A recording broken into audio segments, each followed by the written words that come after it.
Belum selesai, PH bincang calon PM minggu depan. Surat Aku Janji Anwar sokong Muhyiddin bocor.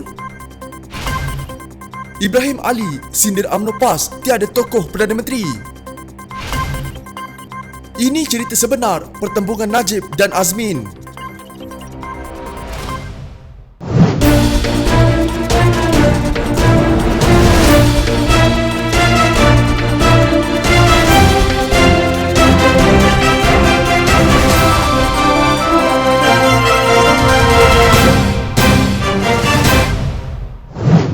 Pakatan Harapan dijangka mengadakan mesyuarat bagi membincangkan serta memutuskan isu calon Perdana Menteri bagi mewakili gabungan berkenaan minggu depan. Bagaimanapun, menurut sumber itu, partinya PKR tidak dapat menerima cadangan agar Ketua Menteri Sabah Muhammad Shafie Apdal dinamakan sebagai calon Perdana Menteri.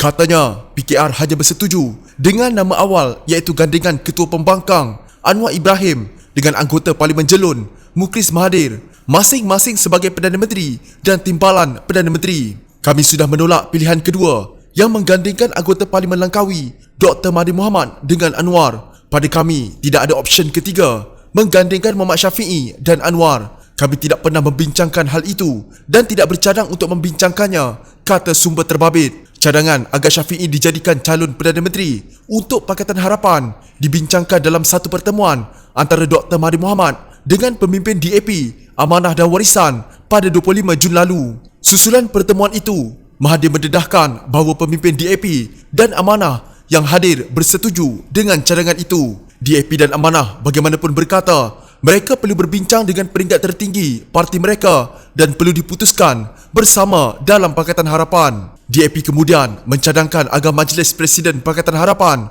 bertemu sebelum sidang Dewan Rakyat berlangsung pada 13 Julai ini. Isu pencalonan Perdana Menteri menjadi perhatian kerana Pakatan Harapan menggiatkan usaha mendapatkan semula Putrajaya selepas ia dirampas Perikatan Nasional melalui langkah syaratan. Untuk rekod, kecuali Bersatu, semua parti yang menganggotai Perikatan Nasional gagal mendapat mandat rakyat bagi menjadi kerajaan dalam pilihan raya umum kira-kira 2 tahun lalu. Perikatan Nasional dianggotai Bersatu, Barisan Nasional dan PAS, manakala Gabungan Parti Sarawak pula menegaskan mereka bukan sebahagian daripada entiti tersebut. Mahathir pula bukan lagi sebahagian daripada Pakatan Harapan, manakala Warisan memang sejak awal bukan menjadi anggota komponen gabungan berkenaan. Ditanya mengenai kemungkinan keputusan dapat dicapai sebelum 13 Julai ini, sumber yang dekat dengan Sekretariat Pakatan Harapan itu memberitahu Malaysia Kini pemimpin gabungan berkenaan wajar dibiarkan membincangkan isu itu dan membuat keputusan bersama. Sementara itu, seorang lagi sumber berkata, parti itu tidak bercadang untuk mengadakan mesyuarat Majlis Pimpinan Pusat atau MPP PKR dalam waktu terdekat. Apa yang ada sekarang ialah mesyuarat mingguan Biro Politik yang tidak boleh membuat keputusan bagi pihak parti. Ia perlu merujuk semua keputusannya kepada MPP, katanya. Setiausaha Agung PKR Saifuddin Nasution Ismail menafikan surat Aku Janji yang menggambarkan Presiden partinya Anwar Ibrahim menyokong Muhyiddin Yassin sebagai Perdana Menteri Malaysia. Palsu, kata Saifuddin menerusi pesanan ringkas ketika menjawab pertanyaan Malaysia Kini mengenai perkara itu. Surat Aku Janji bertarikh 16 Mei yang ditularkan itu mendakwa Anwar yang juga ahli Parlimen Port Dickson tidak menyokong sebarang usaha dan cubaan mengemukakan undi tidak percaya terhadap Muhyiddin. Surat itu dikatakan pernah disebar sehari sebelum sidang Parlimen 18 Mei lalu, sebelum tular semula di media sosial sejak semalam. Pada 8 Mei, Speaker Dewan Rakyat Muhammad Arif Muhammad Yusof mengesahkan menerima usul anggota Parlimen Langkawi Dr. Mahathir Mohamad untuk mengemukakan undi tidak percaya terhadap Muhyiddin. Satu usul di bawah Peraturan Mesyuarat 27/3 yang membangkitkan iaitu mengemukakan disolusi untuk membuat ketetapan bahawa Perdana Menteri Muhyiddin Yassin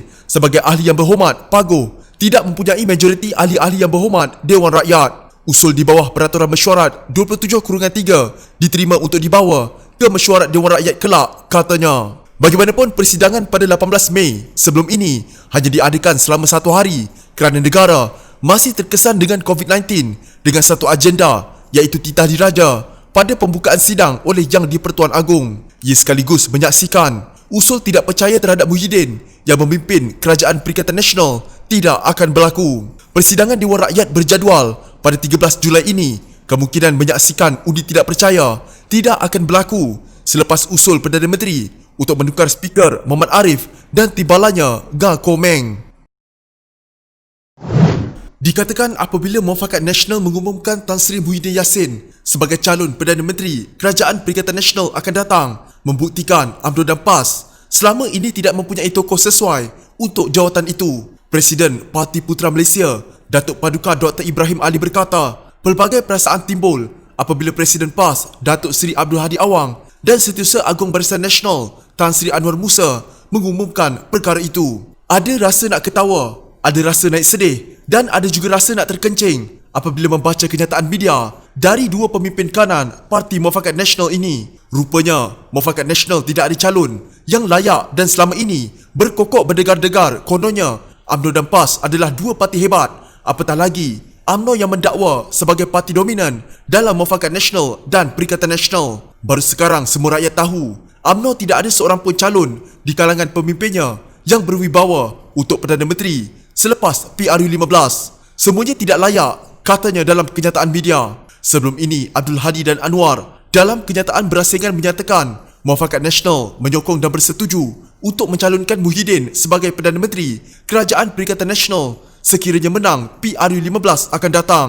Keputusan itu dicapai dalam mesyuarat Muafakat Nasional antara UMNO dengan PAS baru-baru ini. Menurut Dr. Ibrahim, selain UMNO, PAS juga belum mendapat apa-apa hidayah dan petunjuk siapa di kalangan pemimpin mereka layak serta sesuai untuk jawatan Perdana Menteri. Abdul Hadi pun tidak layak, hanya setakat menjadi wakil Perdana Menteri ke Timur Tengah yang bertaraf menteri sahaja. Sebelum ini, kita semua maklum, Pakatan Harapan sukar menamakan calon Perdana Menteri. Setiap kali mesyuarat dan berbincang, calonnya berubah dari satu nama ke satu nama. Ada sahaja tidak kena, sampai penat membaca kenyataan demi kenyataan dari kumpulan Pakatan Harapan mengenai bakal calon Perdana Menteri. Selepas Datuk Seri Anwar Ibrahim, kini nama Datuk Seri Syafiee Apdal pula. Mana tahu selepas ini, nama Muhammad Sabu diumumkan, katanya sinis. Nampaknya, kata beliau, semua parti mendakwa hebat, tidak ada calon layak, melainkan yang retorik sahaja. Menurut Dr. Ibrahim, rakyat semakin hari mengeluh dengan drama politik dari Pakatan Harapan dan Muafakat Nasional yang membosankan. Setelah hilang nak ketawa, rasa sedih dan perut kembali normal, maka saya merayu kepada rakyat, mendoakan semoga Parti Putra yang lahir suci dari debu politik mutakhir ini dapat hidayah dan petunjuk dari Allah. Putra juga akan menamakan calon Perdana Menteri apabila Parlimen dibubarkan menjelang PRU15 nanti. Setakat ini, siapa bakal calonnya biarlah rahsia dulu. Beberapa nama sudah disenarai pendek. Kita akan pastikan calon Perdana Menteri Putra akan membawa kesejahteraan kepada rakyat dan negara kerana calonnya berintegriti, berwibawa, berilmu, berpengalaman, berinovasi dan tidak hipokrit atau munafik, katanya. Kedatangan Menteri Perdagangan Antarabangsa dan Industri Datuk Seri Muhammad Azmin Ali ke Chini sama seperti pemimpin lain daripada Perikatan Nasional. Menurut Ahli Parlimen Pekan, Datuk Seri Najib Razak, kehadiran bekas timpalan Presiden PKR itu hanya tidak lain daripada untuk membantu calon Barisan Nasional Muhammad Sharif Mat Zain bagi memenangi kerusi Dewan Undangan Negeri Chini pada pilihan raya kecil esok. Dia datang bantu calon Barisan Nasional macam Datuk Hamzah Zainuddin yang datang berkempen untuk kita. Mereka datang bantu calon Barisan Nasional, katanya kepada Malaysia Gazette selepas selesai menunaikan solat Jumaat di Masjid Felda, Chini, Timur 1. Hadir sama calon Barisan Nasional Muhammad Sharif Mat Zain. Sebelum Azmin, Setiausaha Agong Bersatu, Datuk Seri Hamzah Zainuddin dan Timbalan Menteri Belia dan Sukan, Senator Wan Ahmad Faisal, Wan Ahmad Kamal turut turun ke Chini untuk berkempen. Najib dan Azmin pagi tadi bertembung di kampung Kuala Mentiga, Chini dalam siri kempen hari terakhir PRK Don Chini. Kedua-dua mereka dilihat duduk semeja dan menikmati sarapan bersama-sama. Azmin ketika itu berkata, kunjungan beliau terdapat Najib adalah ada dasar semangat Perikatan Nasional yang dibentuk bersama Barisan Nasional, PAS dan Parti Pribumi Bersatu Malaysia atau Bersatu. Perikatan Nasional dipimpin Tan Sri Muhyiddin Yassin sebagai Perdana Menteri ke-8. Ini kali pertama Azmin turun berkempen dan memberikan sokongan kepada calon Barisan Nasional. Azmin sebelum ini berada dalam Kerajaan Pakatan Harapan selama 22 bulan sebelum gabungan itu tumbang pada Februari lalu. Ditanya mengenai kempen bagi jam-jam terakhir untuk PRK Don Chini, Najib berkata beliau berpuas hati dengan pergerakan calon dan berharap ia akan diterjemahkan dalam jumlah undi yang diterima Muhammad Syarim esok. Nampaknya semua jentera kita berjalan dengan lancar dan kita telah susun banyak program dan semalam kita buat program muafakat nasional di Chini. Malam ini ada program bersama anak muda dan semua PDM kita sudah bersiap sedia menghadapi esok katanya. Dalam pada itu, Perdana Menteri ke-6 itu berkata, jentera perlu merapati golongan pengundi luar yang dianggar berjumlah 8,000 orang. Kata Najib, langkah itu perlu bagi memastikan Muhammad Syarim menang bergaya pada malam esok. Dengar kabar, sebilangan besar dijangka akan kembali, tapi kita tidak boleh anggap ini akan jadi kenyataan sebab mereka lihat setakat ini pertandingan tidak sengit sebab tidak ada parti lain yang bertanding, cuma bebas. Kita cuma meyakinkan mereka bahawa penting bagi mereka untuk balik mengundi kerana kita nak jadikan Chini ini sebagai satu PRK yang beri isyarat yang jelas bahawa Barisan Nasional dan Muafakat Nasional serta Perikatan Nasional diterima oleh pengundi, katanya lagi. Esok sejumlah 20,990 pengundi bakal menjalankan tanggungjawab mereka sebagai pengundi dalam PRK Dun Chini. PRK Dun Chini menyaksikan pertandingan 3 penjuru antara calon Barisan Nasional Muhammad Syarim Mak Zain 41 dan 2 calon bebas Tengku Datuk Zainul Hisham Tengku Husin 64 dan Muhammad Syukri Muhammad Ramli 49. Jika anda mempunyai gejala seperti demam, batuk dan sesak nafas, jangan berlengah untuk terus ke klinik atau hospital bagi menjalani ujian saringan bersama kita tangani wabak COVID-19.